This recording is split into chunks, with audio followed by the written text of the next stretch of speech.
শেষ করে দিতে যায় গদাধর। এক অনির্বচনীয় আলোয় ভরে যায় মন্দির। এক স্বর্গীয় জ্যোতিতে ঝলসে যায় গদাধর, সামনে দাঁড়িয়ে জগজ্জননী মা।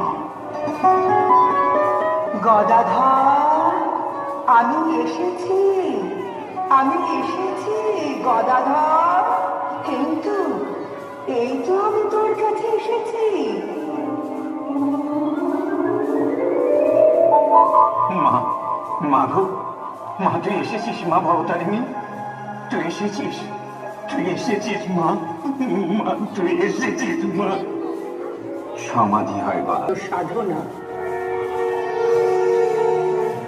মা কালী তাকে পরীক্ষা করার জন্য শুরু করলেন নানা রকম ছলনা।